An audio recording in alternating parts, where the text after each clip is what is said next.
नमस्कार, स्वागत है आप सबका दिन भर की तमाम बड़ी और अहम खबरों के साथ मैं हूं कवींद्र। शुरुआत हेडलाइन से। WTO पर भारत के रुख को मिला विश्व का समर्थन। G20 की बैठक में प्रधानमंत्री कल उठाएंगे ऊर्जा और एकाधिकार का मुद्दा। शारदा चिटफंड घोटाले में आरोपी सांसद कुणाल घोष ने की जेल में खुदकुशी की कोशिश। पश्चिम बंगाल सरकार ने बनाई जांच कमेटी। IPL स्पॉट फिक्सिंग मामले में एन श्रीनिवासन, मयप्पन समेत कई बड़े नाम शामिल। सुप्रीम कोर्ट में पेश मुद्गल कमेटी की रिपोर्ट में खुलासा। बीजेपी का जम्मू कश्मीर के अलगाववादियों को मुख्यधारा में शामिल होने का न्योता। राम माधव ने कहा, प्रधानमंत्री से मिलकर रखें अपनी बात। और नेहरू की 125वीं जयंती पर देश भर ने किया याद। राजनाथ सिंह ने कहा, नेहरू देश की धरोहर। दिल्ली राष्ट्रीय बाल फिल्म महोत्सव की शुरुआत।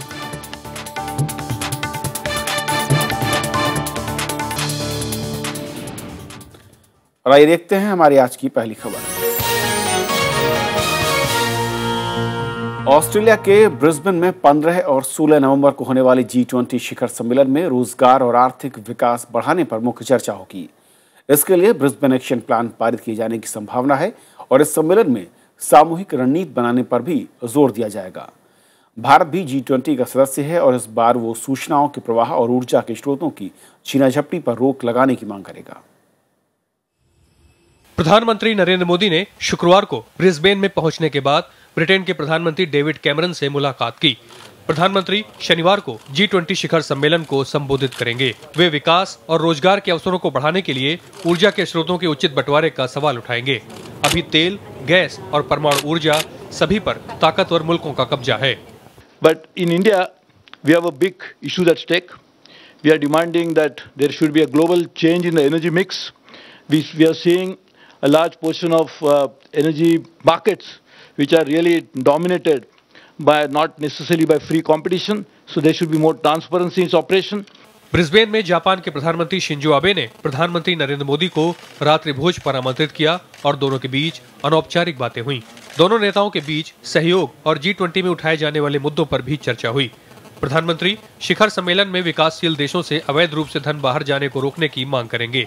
इस पर अंकुश लगाने के लिए वे काले धन के बारे में सूचनाओं का प्रवाह मजबूत करने पर जोर देंगे। As regards the black money, the same thing is in a different manner. If you have automatic exchange of information in terms of people having bank accounts across the globe, and this is automatic, not now, as of now, you have bilateral treaties with each different country. प्रधानमंत्री नरेंद्र मोदी भारत जैसे देशों को IMF में ज्यादा बेहतर तरीके से धन लेने की सुविधा की मांग भी करेंगे। वे जलवायु परिवर्तन के मसले पर भारत को चीन की श्रेणी से अलग करके देखने की मांग भी करेंगे। सम्मेलन के बाद ऑस्ट्रेलिया के प्रधानमंत्री टोनी एबॉट के साथ उनकी अलग से शिखर वार्ता होगी, जिसमें परमाणु ऊर्जा में सहयोग सहित निवेश के अन्य मसलों पर महत्वपूर्ण निर्णय लिए जाएंगे। यहाँ ब्रिक्स देशों के राष्ट्राध्यक्षों के साथ भी प्रधानमंत्री मिलेंगे, जिसमें खास तौर पर चीन के राष्ट्रपति शी जिनपिंग के साथ उनकी मुलाकात महत्वपूर्ण मानी जा रही है। अखिलेश सुमन, राज्यसभा टीवी। और प्रधानमंत्री नरेंद्र मोदी के ऑस्ट्रेलिया दौरे पर और बातचीत करने के लिए हमारे साथ मौजूद हैं खास मेहमान जी पार्थसारथी, जो कि फॉर्मर डिप्लोमेट हैं। पार्थी जी, स्वागत है आपका। सबसे पहले तो जिस तरीके का पूरा ये दौरा है, क्या वो बड़ी उम्मीदें हैं जो आपको लगता है कि जिन पर चर्चा होगी और भारत कुछ कदम, मैं कहूँ सफलता के कुछ कदम हासिल कर सकता है? देखिए, ऑस्ट्रेलिया के दौरे के दो भाग हैं। सबसे पहले एक अंतर्राष्ट्रीय भाग जहां G20 का शिखर सम्मेलन हो रहा है, जहां दुनिया के सबसे महत्वपूर्ण आर्थिक शक्ति जो हैं, चाहे वो रूस हो, चीन हो, अमेरिका हो, ब्रिटेन हो, जर्मनी हो, सबके राजनीतिक मौजूद होंगे और वहाँ अंतर्राष्ट्रीय आर्थिक समस्याओं पर बात होगी। जैसे कि सुरेश प्रभु और प्रवक्ता ने बयान दिया है, इससे स्पष्ट है कि हम चाहते हैं कि आर्थिक सहयोग जरूर बढ़े, लेकिन एक ट्रांसपेरेंट तरह से। दूसरी बात यह है कि जो विकासशील देश हैं उनको और सुविधाएं दी जाए फाइनेंस के लिए, धनराशि के लिए। फिर काले धन का सवाल है, इस पर भी हम चाहते हैं अंतर्राष्ट्रीय सहयोग, जिससे ये ना हो कि लोग जो विकसित देश में हैं वो विकासशील देशों के लोगों से सूचना या इंफॉर्मेशन ना दें। ये रहा महत्वपूर्ण भाग जो ब्रिस्बेन में हो रहा है मीटिंग। उसके बाद प्रधानमंत्री सिडनी जाएंगे। सिडनी में मैं सोचता हूँ सबसे महत्वपूर्ण वहाँ जो सम्मेलन होगा वो भारतीय समुदाय के लोग के साथ होगा। करीब 3 लाख हमारे भारत समुदाय के लोग ऑस्ट्रेलिया में बसे हुए हैं। 36,000 हमारे जो स्टूडेंट्स हैं वो भी वहाँ हैं। वो उनसे ज़रूर मिलने का मौका होगा और उन्हें मौका मिलेगा प्रधानमंत्री से मिलने के लिए। जी पार्षद साहब, कैनबरा में महत्वपूर्ण जिस तरीके से शुरुआत हुई है ब्रिटेन के साथ, उनके जो प्रधानमंत्री के साथ मुलाकात हुई मोदी साहब की, आतंकवाद को लेकर एक साझा बयान भी दिखा। मतलब मैं कहूं कि सोच जो थी वो एक तरह की नजर आ रही है। क्या आतंकवाद को लेकर भी आपको लगता है कि जो 1-to-1 मीटिंग्स हो रही हैं वहां पर कुछ बड़ी सफलताएं हमको और आगे मिलने जा रही हैं? देखिए, हमें ये याद रखना चाहिए कि जहां तक ब्रिटेन वगैरह देश हैं उनका ध्यान आकर्षित अब अफगानिस्तान पे नहीं रहा, आइसिल पर रहा, इराक पर रहा, क्योंकि ज्यादा से ज्यादा उनके नागरिक जो हैं आइसिल में शामिल हो गए हैं और वो इस बात से घबरा रहे हैं कि जब ये नागरिक वापस आए तो अपने ही देशों में आतंक फैलाएंगे, चाहे वो अमेरिका हो चाहे वो ब्रिटेन हो। तो उनकी चिंताएं अलग हैं, हमारी चिंताएं अलग हैं। हाँ, आइसिल तो सारी दुनिया के लिए एक खतरा है, लेकिन हमें इस पर जरा ध्यान से आगे चलना पड़ेगा। याद रखना चाहिए कि हमारे 40 नागरिक अब भी बासरा में हैं। उन्हें हमारा प्रथम जो जिम्मेवारी है उनको वहां से साफ निकालना और सेफली उन्हें वहां से ले जाना। लेकिन हमें ये इस बात पर ध्यान केंद्रित करना चाहिए कि सिर्फ आइसिल के जरिए आतंकवाद नहीं फैल रहा है। जो भी अफगानिस्तान में हो रहा है, जो हमारी सीमाएं के पार हो रही हैं, उस पर भी ध्यान आकर्षित रखना चाहिए ताकि आतंकवाद जहां भी हो उस पर उनके खिलाफ कड़ी कार्रवाई हो। और इसके अलावा अगर मैं ऑस्ट्रेलिया के दौरे में कुछ ऐसे अनछुए पहलुओं की तरफ आपसे समझना चाहूं जहां पर बहुत ज्यादा चर्चा ना हो रही हो मीडिया में, लेकिन वहां पर भी प्रधानमंत्री का फोकस हो सकता है, क्या वो ऐसे फील हो सकते हैं सर? देखिए, जब वो कैनबरा में जाते हैं तो ऑस्ट्रेलिया के जो संसद है उनको संबोधित करेंगे। आई थिंक मैं इसे बहुत ही महत्वपूर्ण समझता हूं, क्योंकि बहुत कम लोगों को, मैं ऑस्ट्रेलिया में 3.5 साल रह चुका हूं जी, जब मैं वहां उच्चायुक्त था, तो वो बहुत कम लोगों को इस तरह के सम्मेलन को बुलाते हैं। और मैं समझता हूं कि जो प्रधानमंत्री एबट और प्रधानमंत्री मोदी के बीच निजी संबंध बहुत ही निकट बन गए हैं। तो मैं उम्मीद रखता हूं कि जो शेष विषय रह गए हैं उनको परमाणु सामग्री देने के लिए उस पर कोई निर्णय लिया जाएगा कि हम इसको जल्द से जल्द सुलझ दें। इसके अलावा द्विपक्षीय बातचीत पर विषयों पर बातचीत होगी। काफी हमारी पूंजी निवेश काफी है ऑस्ट्रेलिया में, करीब 15-18 बिलियन डॉलर्स की पूंजी निवेश हमारी जो बड़ी कंपनियां हैं, चाहे वो बिरलाज हो चाहे वो अदानी ग्रुप हो, उन्होंने वहां कच्चे साधनों के लिए काफी इन्वेस्टमेंट किया है। खासतौर हमारी जो इस्पात उद्योग है उसके लिए जो हमारी सामग्री जो चाहिए है, खासतौर पर कोयला। इसके अलावा जो कॉपर है, कॉपर के ईंधन पर भी काफी हमने पूंजी निवेश हमारे कंपनियों ने किया है। तो जो हमें जो सुविधाएं मिल रही हैं उसको जरूर और बढ़ाएंगे हम, क्योंकि चाहे वो कोयला हो चाहे वो कॉपर हो, हमें बहुत ही जरूरत है वो। एक बात मैं कहना चाहता हूं कि ऊर्जा का, अब देखिए जो गैस जो है, प्राकृतिक गैस, ये अब इसका जो उत्पादन है बहुत बढ़ रहा है दुनिया भर में।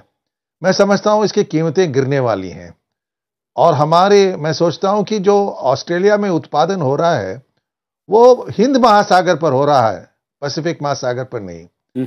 तो मैं समझता हूं कि उनके साथ समझौते करने पड़ेंगे ताकि जो पूर्वी भारत है उनकी जो भी जरूरत है प्राकृतिक गैस के लिए वो उनको वहां से मिले, और हम चाहे फर्टिलाइजर्स हो चाहे पावर इंडस्ट्री हो, अपने पूर्वी सागरी इलाकों में स्थापित कर सकते हैं। ये बहुत ही महत्वपूर्ण होगा। एक और चीज जो बड़ी दिलचस्प की बात है, पहली बार एक भारतीय प्रधानमंत्री को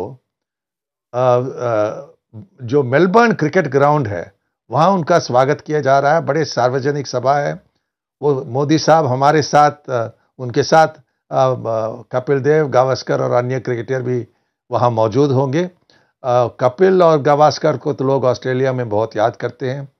पहली बार जब हमने एक टेस्ट जीता ऑस्ट्रेलिया में तब कपिल देव कप्तान थे, और उसके बाद जब एक ट्रॉफी उन्होंने स्थापित किया गावस्कर बॉर्डर ट्रॉफी क्रिकेट के लिए, वो गावस्कर के नाम पर है, क्योंकि गावस्कर और बॉर्डर दुनिया में पहले खिलाड़ी थे जिन्होंने टेस्ट मैच में। यानी पार्षद साहब आप इशारा ये कर रहे हैं कि जो रिश्ते हैं वो नई ऊंचाइयों की तरफ बढ़ेंगे, नई गर्मजोशी दिखने जा रही है, और इससे पहले प्रधानमंत्री नरेंद्र मोदी के जो दौरे रहे हैं बिल्कुल उन दौरों से अलग नहीं बल्कि उसी तरह के कुछ रिश्ते आगे बढ़ते हुए नजर आएंगे। बहुत बहुत शुक्रिया सर, वक्त देने के लिए, इस मसले पर हमसे बातचीत करने के लिए धन्यवाद। और ये थी हमारी आज की पहली खबर। तृणमूल कांग्रेस के निलंबित सांसद और शारदा चिटफंड घोटाले के आरोपी कुणाल घोष अब खतरे से बाहर हैं। गुरुवार की रात जेल में उन्होंने आत्महत्या का प्रयास किया। पश्चिम बंगाल सरकार ने घटना की जांच के लिए कमेटी बना दी है। साथ ही प्रेसिडेंसी सुधार गृह के अधीक्षक, जेल के डॉक्टर और ड्यूटी पर तैनात कर्मचारियों को निलंबित कर दिया गया है। कोलकाता के सरकारी अस्पताल में भर्ती टीएमसी के निलंबित सांसद और शारदा चिटफंड घोटाले के आरोपी कुणाल घोष की हालत स्थिर है। उन्होंने गुरुवार की रात जेल में नींद की गोलियां खाकर आत्महत्या करने की कोशिश की थी। इसके बाद उन्हें अस्पताल में भर्ती कराया गया। पश्चिम बंगाल की मुख्यमंत्री ममता बनर्जी ने विधानसभा में ये जानकारी दी। Inquiry proceedings will go on and till that primarily she took some steps. CBI ने भी जेल अधिकारियों से पूछा है कि न्यायिक हिरासत में रहते हुए कुणाल घोष तक नींद की दवाइयां कैसे पहुंची। राजनीतिक दलों ने कुणाल घोष की आत्महत्या की कोशिश को दुखद बताया है और मामले की निष्पक्ष जांच की मांग की है। ये दुर्भाग्यपूर्ण है और जेल के ऑफिसर्स को इस बात का ख्याल रखना चाहिए कि ऐसा वाकया पेश ना आए। बंगाल की एडमिनिस्ट्रेशन ध्यान देती कि इस तरह की घटना न हो, तो इसलिए फिर से प्रश्न उठते हैं कि ये सुसाइड है या पॉलिटिकल साजिश। उसमें एक जो अभियुक्त भी है और जो एक बड़ा गवाह भी है पूरे चीज का, उसका सुरक्षा का इंतजाम अगर नहीं है। कुणाल घोष ने 10 नवंबर को पेशी के दौरान धमकी दी थी कि शारदा चिटफंड घोटाले में शामिल लोगों के खिलाफ सीबीआई ने 3 दिन के भीतर उचित कार्रवाई नहीं की तो वो आत्महत्या कर लेंगे। शारदा ग्रुप की मीडिया कंपनी के पूर्व कार्यकारी कुणाल घोष को सीबीआई ने चिटफंड घोटाला मामले में पिछले साल 23 नवंबर को गिरफ्तार किया था। Bureau report, Rajya Sabha TV. Chhattisgarh operation मामले की न्यायिक जांच शुरू हो गई है। राज्य सरकार ने दवा कंपनियों के खिलाफ कार्रवाई शुरू कर दी है। तो बिलासपुर में परिवार नियोजन ऑपरेशन से अब तक 15 महिलाओं की मौत हो चुकी है। इस बीच केंद्रीय स्वास्थ्य मंत्री ने ऑपरेशन के लिए लक्ष्य दिए जाने के आरोपों को खारिज किया है। छत्तीसगढ़ ऑपरेशन मामले में राज्य सरकार ने रिटायर्ड जज अनीता झा की अगुवाई में जांच आयोग बना दिया है। जांच आयोग सभी पहलुओं की तफ्तीश कर 3 महीने में अपनी रिपोर्ट देगा। इस बीच राज्य सरकार ने दवा कंपनियों के खिलाफ कार्रवाई शुरू कर दी है। हावर फार्मा कंपनी के निदेशक और उनके बेटे को गिरफ्तार किया गया है। वहीं दूसरी दवा कंपनियों के ऑफिस में छापा मारकर नमूने लिए गए। एम्स के निदेशक MC मिश्रा ने कहा है कि अस्पतालों में भर्ती महिलाओं का उचित इलाज किया जा रहा है। जो पेशेंट्स को ज्यादा तवज्जो की जरूरत है उनमें ज्यादा तवज्जो दी जा सकती है और जो डाउन ट्रायज कर सकते हैं उनको डाउन ट्रायज करके सिम्स में शिफ्ट कर दे।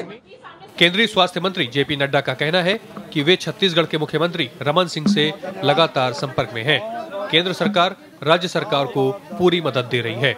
जो कहा जा रहा है कि स्टेरिलाइजेशन टारगेट ड्रिवन रहा है, तो ऐसा नहीं है। छत्तीसगढ़ सरकार रमन सिंह जी के रिक्वेस्ट पर सहायता करने के लिए एम्स के टॉप डॉक्टर्स की 7 मेंबरी एक समिति हम लोगों ने भेजी थी।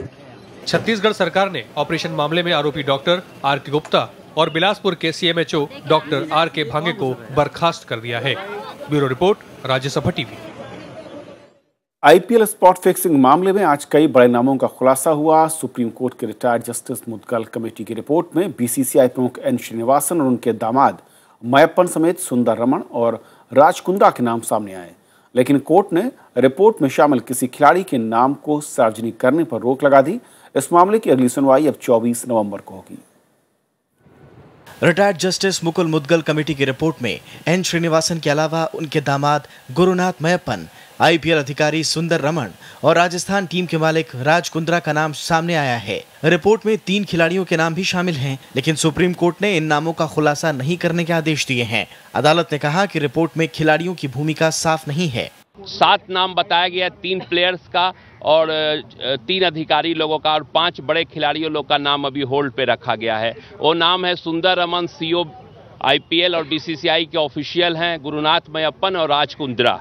कोर्ट ने रिपोर्ट की कॉपी बीसीसीआई, श्रीनिवासन और दूसरे गैर खिलाड़ियों को सौंपने का निर्देश दिया है। रिपोर्ट मिलने के 4 दिन के भीतर उन लोगों से अपनी आपत्ति दर्ज करने को कहा गया है। इस बीच बीसीसीआई ने अपनी सालाना बैठक 4 हफ्ते के लिए टालने का फैसला किया है। ऑब्जर्वेशन जो है उसका हमारे कानूनी विशेषज्ञ जो बीसीसीआई के अध्ययन करेंगे और अध्ययन के बाद बताएंगे कि क्या करना चाहिए, अगला कदम क्या हो। इलेक्शन जो है वो एजीएम में अकाउंट्स पास होते हैं, एजीएम में अकाउंट्स पास कर सकती है। जहां तक इलेक्शन है वो डिफर किए जा सकते हैं। क्रिकेट एसोसिएशन ऑफ बिहार की याचिका पर सुप्रीम कोर्ट ने मुद्गल कमेटी को 2013 आईपीएल के दौरान स्पॉट फिक्सिंग और सट्टेबाजी से जुड़े मामलों की जांच का जिम्मा दिया था। कमेटी ने बीसीसीआई प्रमुख एन श्रीनिवासन और 12 लोगों के खिलाफ आरोपों की जांच के बाद 3 नवंबर को अंतिम रिपोर्ट सौंपी। Bureau report, Rajya Sabha TV. Mumbai high court ने महाराष्ट्र में सरकारी नौकरियों और शैक्षिक संस्थानों में मराठों के लिए लागू 16% रिजर्वेशन पर रोक लगा दी है। मराठा रिजर्वेशन के खिलाफ दायर एक याचिका पर सुनवाई के दौरान कोर्ट ने मुस्लिमों के लिए नौकरियों में लागू 5% रिजर्वेशन पर भी रोक लगा दी। मुख्यमंत्री देवेंद्र फडणवीस ने कहा कि इस फैसले के खिलाफ सरकार सुप्रीम कोर्ट जाएगी। बॉम्बे हाई कोर्ट के इस फैसले के बाद मराठी मानूस की राजनीति में हलचल पैदा हो गई है। कांग्रेस, एनसीपी, शिवसेना सहित कई अन्य दलों ने मराठा आरक्षण की वकालत की है। नई सरकार आई है, वो इसमें हस्तक्षेप कर सकती थी या नहीं, इसका भी स्पष्टीकरण होना चाहिए। अगर राज्य सरकार का कुछ और मत है तो वो जनता के सामने रखें और स्पष्ट करें। मुख्यमंत्री जी ने कहा है कि मराठा आरक्षण लागू रहेगा, इसके लिए हम प्रयास करेंगे। मुस्लिम आरक्षण के बारे में चुप है, ये भूमिका उनकी दोहरी है जो कि सही नहीं है। सत्तारूढ़ बीजेपी ने भी आरक्षण की वकालत की है। पण सरकार मराठा आरक्षणाच्या पूर्णपणे बाजूने आहे आणि हायकोर्टामध्ये मराठा आरक्षणाच्या संदर्भात जर काही निर्णय झाला असेल तर त्या निर्णयाला आम्ही सुप्रीम कोर्टामध्ये दाद मागू। कुठल्याही परिस्थितीमध्ये मराठा आरक्षण टिकेल।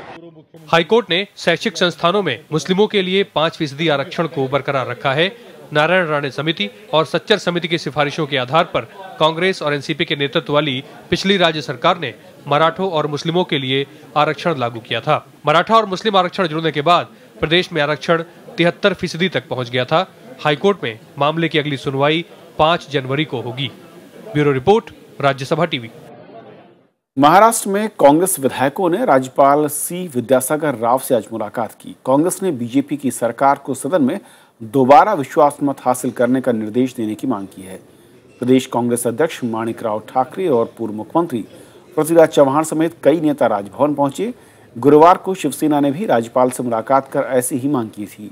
देवेंद्र फडणवीस सरकार ने बुधवार को सदन में ध्वनिमत के जरिए विश्वास मत हासिल किया था।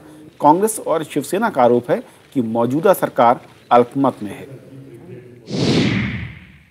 ये गवर्नर के आदेश का उल्लंघन है, ये उन्होंने आदेश नहीं पाला है, इसलिए हम गवर्नर को ये कहने आए हैं कि आपके आदेश वहाँ पे नहीं पाला गया, उसमें अवहेलना की गई, तो इसलिए दोबारा वहाँ पे बहुमत सिद्ध होना चाहिए। बीजेपी ने जम्मू कश्मीर में अलगाववादियों से समाज की मुख्यधारा में शामिल होने की अपील की है। विधानसभा चुनाव के मद्देनजर राज्य के दौरे पर आए बीजेपी महासचिव राम माधव ने अलगाववादियों को पाकिस्तान का मुंह ताकने की बजाय मुख्यधारा की राजनीति में शामिल होने की अपील की। उन्होंने कहा कि वो प्रधानमंत्री नरेंद्र मोदी के दरवाजे सबके लिए खुले हुए हैं और जम्मू कश्मीर के विकास के लिए अलगाववादियों को अलगाव का रास्ता छोड़कर राजनीति की मुख्य धारा में शामिल होना चाहिए। अब बात दिल्ली की, जहां पर अब बिजली महंगी नहीं होगी। राजनीतिक दलों की चौतरफा आलोचनाओं के बीच दिल्ली विद्युत नियामक आयोग यानी DERC ने बिजली दरों में की गई बढ़ोतरी को आज वापस ले लिया। DERC की ओर से बढ़ोतरी गुरुवार की रात को की गई थी। दिल्ली में बिजली के दाम हमेशा से राजनीतिक और चुनावी मुद्दा रहा है और एक बार फिर ये सियासत के घेरे में है। DERC की ओर से बिजली की कीमतों में 2.5 से 7% तक की बढ़ोतरी की गई थी, लेकिन सुबह होते ही बढ़ी कीमतें वापस ले ली गईं। DERC की ओर से कहा गया कि NTPC के साथ बिजली उत्पादन करने वाली कंपनियों ने कोयले और गैस की कीमतों के बारे में अधूरी जानकारी दी थी, जिस वजह से बढ़ी कीमतों को वापस लिया गया। SMS आया है, मेरे ख्याल उन्होंने कैलकुलेशन में कोई गलती कर दी थी तो वो विड्रॉ कर लिया है ऑर्डर। बिजली कीमतों में बढ़ोतरी का सभी राजनीतिक दलों ने विरोध किया था। बीजेपी ने बढ़ोतरी को वापस लिए जाने के फैसले का स्वागत किया है। अगर ये नहीं घटता तो पार्टी इसके लिए अपीलेट में भी जाती और इसका जो कानूनी पक्ष था उसमें भी जाकर देखती। हम किसी जो हमने कहा है वो निश्चित रूप से दिल्ली की जनता के लिए हम करके छोड़ेंगे। लेकिन कांग्रेस और आम आदमी पार्टी ने इसे बीजेपी का राजनीतिक स्टंट बताया। आज भी जो ये कर रहे हैं, ये चुनाव को देखते हुए पहले अनाउंस करेंगे, बाद में वापस ले लेंगे, फिर कह देंगे हमने सब्सिडी दे दी। इनको चुनाव निकालना है। पावर डिस्ट्रीब्यूशन कंपनीज जिनका ऑडिट होना चाहिए, आम आदमी पार्टी ने उनका ऑडिट शुरू किया था, लेकिन नई सरकार, केंद्र में नई सरकार आते ही और उससे पहले कांग्रेस ने भी उस दिशा में कोई कदम नहीं उठाया। दिल्ली में पिछले साल हुए विधानसभा चुनाव में बिजली कीमतें अहम मुद्दों में से एक रहा था। आम आदमी पार्टी ने 49 दिनों की सरकार के दौरान बिजली बिलों में 50% तक की सब्सिडी दी थी, लेकिन इस साल 17 जुलाई को DERC ने बिजली दरों में 8.5% तक की बढ़ोतरी कर दी थी।